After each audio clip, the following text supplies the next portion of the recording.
Hey guys, welcome back to another deck preview here on the channel. Today we are going to be going over Sanji from OP2 Paramount War.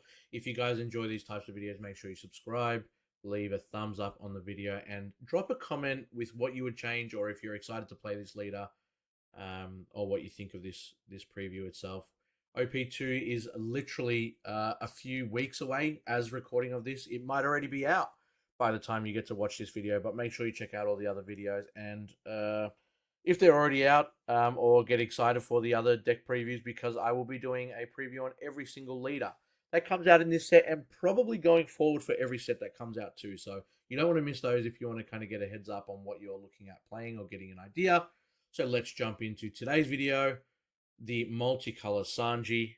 As every multicolor leader, Sanji will start at 4 life. He is a 5k leader. And once per turn, when you play a character without an effect from your hand, if you have 3 or less characters in play, set up to 2 of your Don as active. He will be looking at playing a lot of vanilla cards, which I'll go over in this itself. And he'll be able to untap 2 Don, which is quite good. And quite situational at times as well, because you can kind of get overthrown with a lot of what your opponent can do, and you can kind of be aggroed down. But we'll go into the idea anyway, and we'll go into the preview of the decks to give you an idea of what we're looking at. For Izu, she does have an on-play effect when she can rest up to one of your opponent's characters with a cost of 4 or less. Still really good. She's a 3-cost 3k, but she also has a counter of 2,000.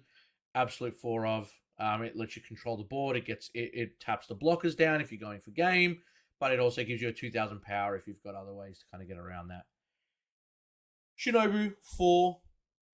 It's a 4 of. It's a 3-cost 5k vanilla. Obviously plays very well with Sanji lead. We got Mocha as well. Very similar thing here as well. The blue variant, pretty much the blue variant of Shinobu. Exact same card in a different color. We've got 4 of the Usopp. He is a common from OP2.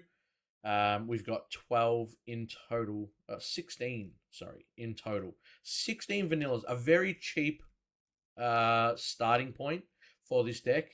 We put 4 Edward Weevil as well, which is a 3-cost 5k. So you've got a lot of options. You play them virtually for 1 if you've got 3 or less characters in play.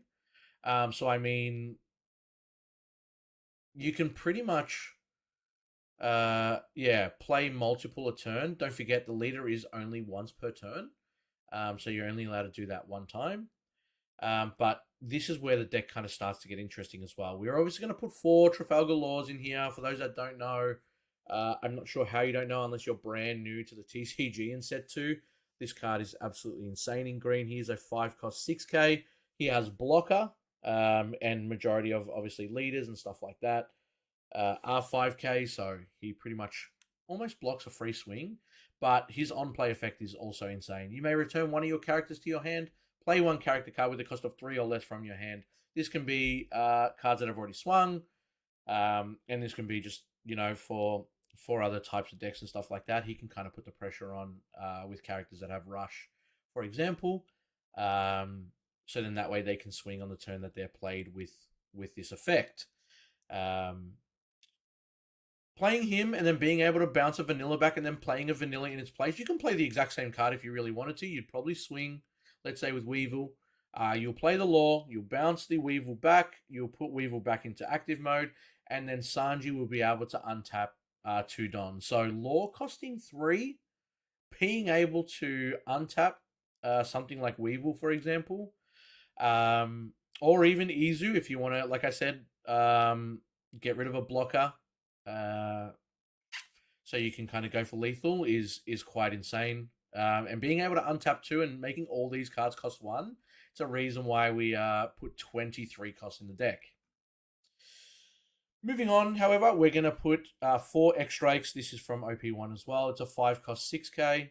On play, you get to carry one of your opponent's rested characters with a cost of 4 or less. A bit more control again. You do have to obviously hard cast these cards coming forward, but the whole point of this deck is to control them and be able to kind of put the pressure on with the vanillas while obviously being able to untap and get more energy resource.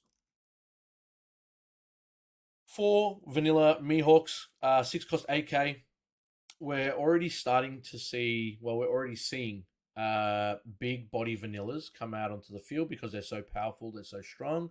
They cost quite a bit, so your opponent struggles to kind of get rid of them with any power negging effects, and then KO effects as well.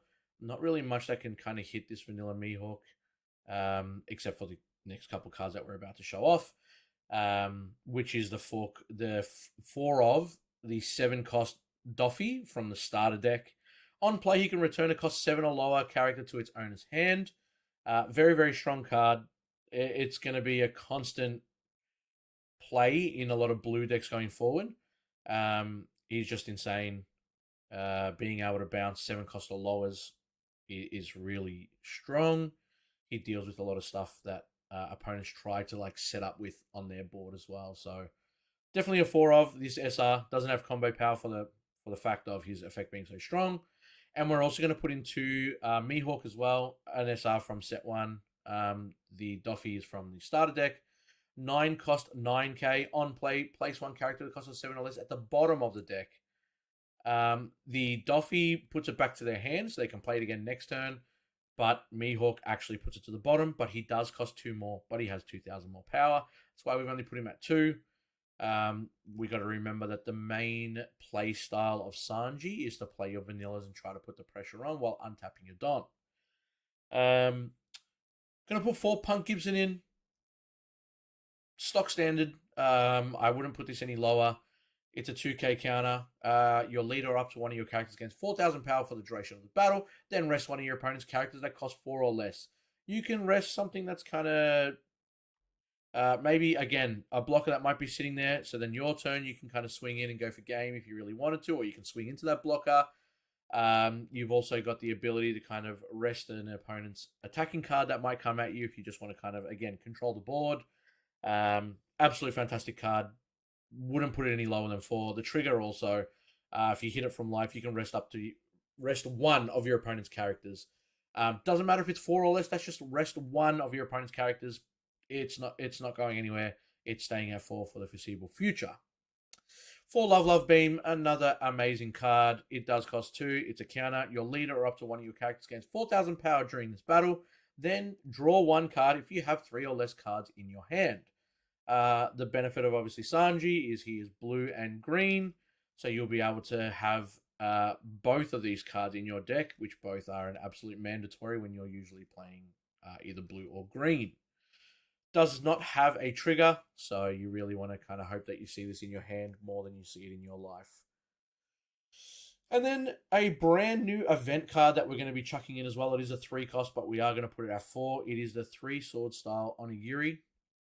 The counter, your leader or up to one of your characters gains 6,000 power during this battle.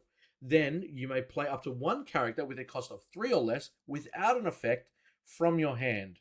The trigger rests up to one of your opponent's leaders or character cards with a cost of 5 or lower. So when the trigger comes off, you won't get the counter ability here. But if you leave 3 Don untapped, you play the 3 sword style. Give your leader or whatever it is it's swinging into 6,000 power for the battle. Then you can play a vanilla. And then if you have 3 or less characters, you get to untap 2. So this is possibly a 1 that gives 6,000 power and is able to play a vanilla. Absolutely insane. Fits this deck perfectly. It will be very, very interesting to see how far Sanji goes in the meta. I think there's definitely room for him.